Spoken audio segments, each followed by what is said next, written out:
How I Lost Millions of Dollars. That's the title of this video. And I'm going to give you the short answer. By the way, it's 5:43 in the morning on a Monday morning. And that's one of the reasons I look a little more disheveled than I normally do. But that title came to me this morning. You know, everybody wants to hear about how I made millions of dollars. But what they don't want to hear about necessarily is how I lost millions. And yet, all you have to do is find out the mistakes that other people are making and not repeat or do those mistakes yourself and not repeat them if you make them. And, you know, that can be a great, great secret. They talk about, you know, the importance of role models. There's also a very important thing about reverse role models too. So let this be a reverse role model situation for you. I'm going to give you the answer. I've thought about it a lot. It's a simple answer. And yet there's some real truth to what I'm saying here. How I lost millions. Make sure that you don't do this. So just for watching this video, I'm going to offer you my very favorite book. It's called Ruthless Marketing Attack. Not my best-selling book, but my favorite book. 34 chapters in here showing you how I turned hundreds of dollars into millions of dollars. And it's yours free. Just go to www.heytj.net. That's HEYTJ.net. And let me give you that book absolutely free. Okay. Oh, or you can click on the link on this page if you're not watching on YouTube. I'm looking for joint venture business partners, and we'll make money. We won't lose money. Because one of the things I'm going to say about how I lost millions of dollars, well, anyway. All right, so here it is. I wanted to see how far I could go. I wanted to see how high was highest for me.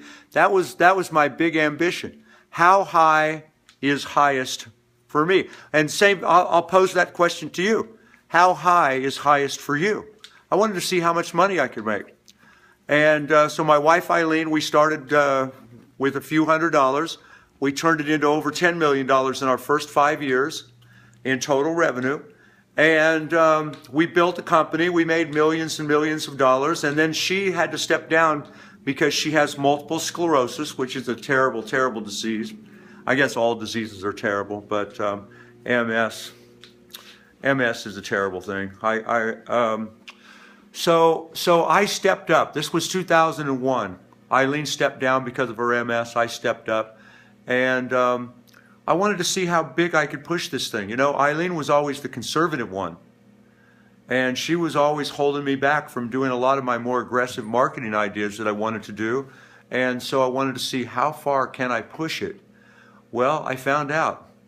And I pushed it too far. I grew too big. And I didn't have proper infrastructure in place to support that growth. And it all came tumbling down. And that's the short version. But that's exactly what happened. I grew too big, too fast, and I didn't have the right infrastructure in place to support all of that growth. So ended up losing millions and millions of dollars that could and should have been mine. And don't make that same mistake. You know, if everybody wants to make millions of dollars, what you don't realize is that it takes a strong management that's in place. Or that money's just it's just you're going to lose it in a variety of different ways. Now, having said that, if I would have placed more importance on residual income rather than just going for the big ticket sales, and the big ticket sales have their own form of residual income because a lot of clients need to make payments. So they'll have to break it up into 3, 4, 5, 10 payments. And so there is some residual income that naturally occurs when you're selling things for thousands of dollars and somebody has to break it up into 3, 4, 5 payments.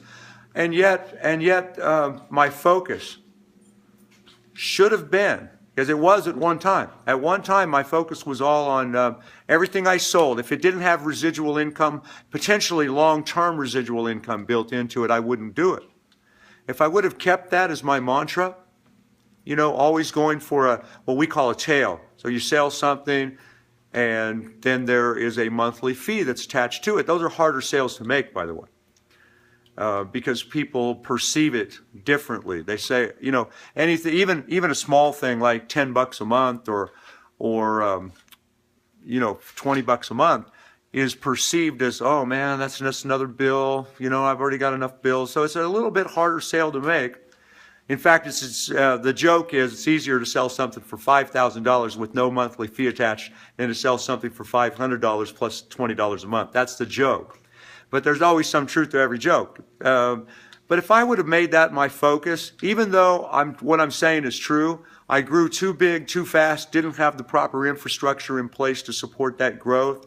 So the money was just all leaking out in the end, and I was overspending for everything. And even if that still would have been true, if my emphasis would have been on residual income, I would have had, you wake up in the morning and on the first of every month, and you've got hundreds and hundreds of thousands of dollars that is going to come pouring in because of all those sales that you made that had that reoccurring revenue attached to them in the form of products and services that you're offering to deliver, on an ongoing basis. Let's just be clear about that.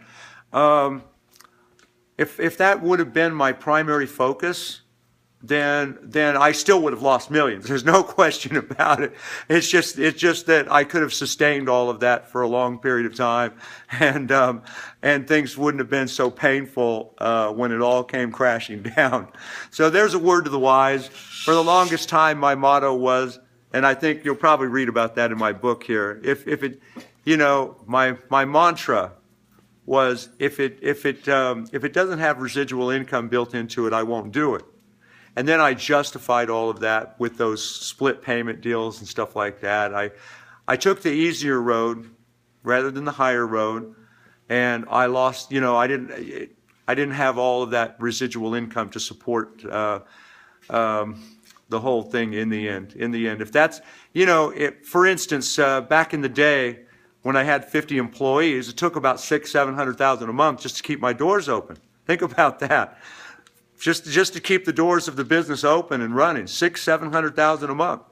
And if I would have had $600,000 or $700,000 a month coming in and just in reoccurring revenue from the sales that were made, it would have taken a lot of pressure off of me. Maybe I wouldn't have so much gray hair right now. Maybe I'd actually have some hair where I lost my hair. I don't know. I'm just trying to make a joke here. What are you going to do? In the end, residual income, big ticket sales, don't grow too big too fast, proper management, having people that you can trust, and then verification of that, having systems in place to keep people from embezzling money. That would have been a nice thing to have.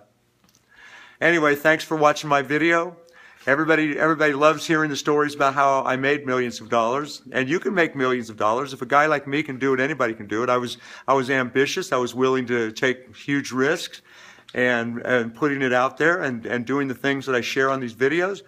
But I ended up making a lot of mistakes too. And again, that's the only way you learn. In the end, it's all just about learning. And the only way you can really fail is by giving up. So don't give up. Thanks for watching this video. Reach out to me. I'm looking for joint venture partners. My book, Ruthless Marketing Attack, this is my favorite book. 34 great chapters here. I'll send you the digital copy for free. Go to heytj.net. That's heytj.net. Or click on the link on this page if you're not watching on YouTube. I'm looking for joint venture business partners. I've got an exciting opportunity to tell you about that has plenty of residual income in it and plenty of big ticket sales that help make sure that you pay yourself first. And thank you for watching this video, and hope to meet you someday soon. Bye for now.